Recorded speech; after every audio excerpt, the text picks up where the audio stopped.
उस जज को कि तुम्हारी माँ बहन नहीं है क्या, तुम अपनी बेटी के साथ जाओ गलत संबंध बनाओ। किसी के भी बेटी बहन के साथ ऐसे छेड़खानी करने से पहले अपने बेटी बहन के साथ छेड़खानी करो। नमस्कार भाइयों, जय श्री राम, जय साहू समाज, जय दादा दानवीर भामाशाह जी। जितने भी साहू समाज के लोग ये वीडियो देख रहे हैं, इस वीडियो को इतना शेयर कीजिएगा ताकि सारे साहू समाज के लोगों को ये मालूम चल जाए कि अपने समाज की बहन बेटी के साथ ये लोग कैसा व्यवहार करते हैं। आइए आप सभी को एक बात बताता हूँ। बहुत दुख की बात है कि जज अर्पिता साहू के साथ उसके सीनियर जज एक ऐसा हरकत करता है, बोलता है कि मेरे साथ गलत संबंध बनाओ। आप सभी को मैं एक वीडियो के माध्यम से बताता हूँ। आइए आपको एक वीडियो दिखाता हूँ, उस वीडियो में आपको पूरा जानकारी मिलेगा, उसके बाद फिर बात करेंगे। उत्तर प्रदेश की एक जज यानी कि न्यायाधीश ने सुप्रीम कोर्ट के चीफ जस्टिस डीवाई चंद्रचूड़ को एक खुला पत्र लिखा है। पत्र की भाषा आपकी रूह कपा देगी।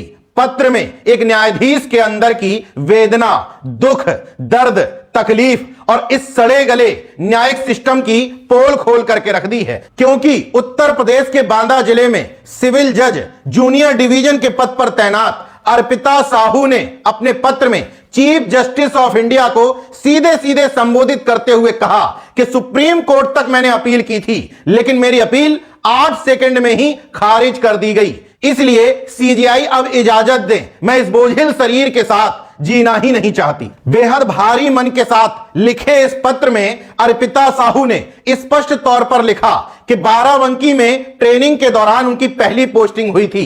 उसी दौरान उनको शारीरिक मानसिक प्रताड़ना झेलनी पड़ी। यहां तक कि जिला जज रात में उनको मिलने के लिए भी बुलाते थे। पूरा पत्र भले ही अंग्रेजी में है, लेकिन हिंदी तर्जुमा आपको पढ़ करके सुनाऊंगा, आपकी रूह कांप जाएगी कि इस दौर में जब एक महिला जज अपने इंसाफ के लिए हाई कोर्ट से लेकर के सुप्रीम कोर्ट के चक्कर काट रही है, तो एक सामान्य महिला को इस देश में इंसाफ क्या खाक मिलेगा। पत्र बेहद लंबा है, लेकिन उसकी चुनिंदा और महत्वपूर्ण बातें आपको पढ़ करके सुनाता हूं।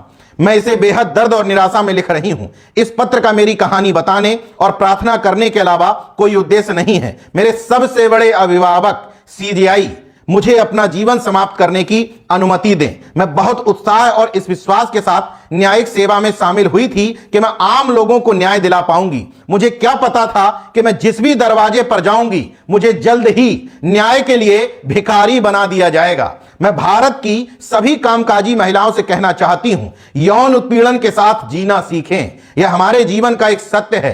पॉस्को एक्ट हमसे बोला गया एक बहुत बड़ा झूठ है, कोई सुनता नहीं है। शिकायत करोगी तो प्रताड़ित किया जाएगा। जब मैं कहती हूं कि कोई नहीं सुनता, तो उसमें सुप्रीम कोर्ट भी शामिल है। आपको 8 सेकंड की सुनवाई, अपमान और जुर्माना लगाने की धमकी मिलेगी। इस शब्द में छुपी वेदना समझिएगा। यदि आप भाग्यशाली हैं, मेरे विपरीत, तो जीवन समाप्त करने का आपका प्रयास सफल होगा।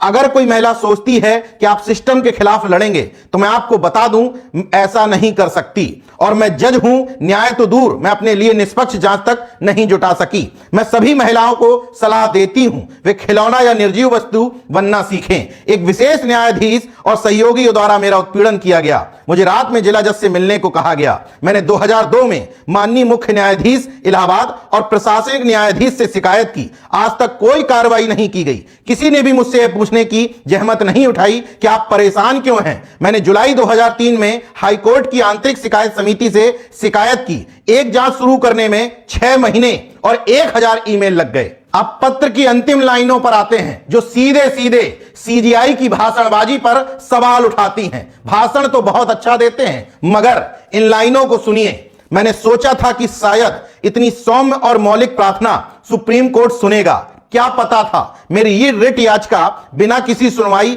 8 सेकंड में खारिज कर दी गई। मुझे ऐसा महसूस हुआ जैसे मेरा जीवन, मेरी गरिमा, मेरी आत्मा को खारिज कर दिया गया। यह व्यक्तिगत अपमान जैसा लगा। जांच अब सभी गवाहों के नियंत्रण में जिला न्यायाधीश के अधीन की जाएगी। हम सभी जानते हैं कि ऐसी जांच का क्या असर होगा। जब मैं स्वयं निराश हो जाऊंगी, तो दूसरों को क्या इंसाफ दूंगी। मुझे अब जीने की कोई इच्छा नहीं। पिछले 1.5 साल में मुझे एक चलती फिरती लाश बना दिया गया है। इस निष्प्राण शरीर को अब इधर उधर ढोने का कोई प्रयोजन नहीं। मेरी जिंदगी का अब कोई मकसद नहीं बचा है। इसलिए सीजीआई कृपया मुझे अपना जीवन सम्मानजनक तरीके से समाप्त करने की अनुमति दें। अर्पिता साहू। अब इस पूरे पत्र में जातिवादी, परिवारवादी जुडिशियल सिस्टम की गंदगी का आलम देखिए। हिम्मत नहीं पड़ी अर्पिता साहू की इनका नाम डिस्क्लोज करने की, लेकिन नेशन जनमत ने छानबीन की तो एक बात सामने आई। मौजूदा चीफ जस्टिस हैं मनोज गुप्ता, हालांकि वो कार्यवाहक हैं, इनकी भी जिम्मेदारी बनती है। लेकिन इससे पहले इलाहाबाद हाईकोर्ट के चीफ जस्टिस थे राजेश बिंदल। उनके ही कार्यकाल में ये पूरी शिकायतें की जा रही थीं, क्योंकि वो अक्टूबर 2010 से फरवरी 2023 तक चीफ जस्टिस की भूमिका में थे। तो फिर सवाल उन पर ही खड़े होते हैं कि सुप्रीम कोर्ट जाने से पहले इस पर उन्होंने कार्रवाई क्यों नहीं की। पत्र में एक शब्द और आया है, प्रशासनिक न्यायाधीश। हर जिले में हाई कोर्ट का कोई जस्टिस प्रशासनिक जस्टिस बनाया जाता है। बाराबंकी के प्रशासनिक जस्टिस हैं श्री प्रकाश सिंह, इन पर भी सवाल उठते हैं। और बाराबंकी में मौजूदा जिला जज हैं रविंद्रनाथ दुबे। 15 जनवरी 2022 से लगातार बाराबंकी के जिला जज हैं। पूरी तरह से आशंका है इनके कार्यकाल को देखते हुए कि यह पत्र रविंद्रनाथ दुबे के ही खिलाफ लिखा गया है। मगर अफसोस, ये जातिवादी, भ्रष्ट, परिवारवादी न्यायपालिका एक महिला जज को ही इंसाफ नहीं दे पा रही है, तो इससे देश की अन्य महिलाओं को इंसाफ कैसे दिया जाएगा। सिविल जज अर्पिता साहू इतनी जगह गुहार लगा चुकी हैं, इतनी बार लगा चुकी हैं कि अब मैं अपील किससे करूं। आखिर अर्पिता साहू को इंसाफ देगा कौन। चीफ जस्टिस ऑफ इंडिया से इतना जरूर कहूंगा कि आपके भाषणों में तो तीखापन दिखता है, लेकिन आपके निर्णयों में अभी तक वो मजबूती नहीं दिखाई दी कि आम आदमी ये मान सके कि उसको भी इंसाफ मिल पाएगा।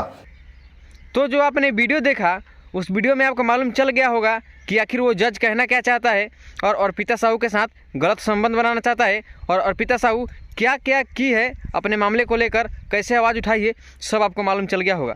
मैं एक ही बात कहना चाहूँगा उस जज को कि तुम्हारी माँ बहन नहीं है क्या?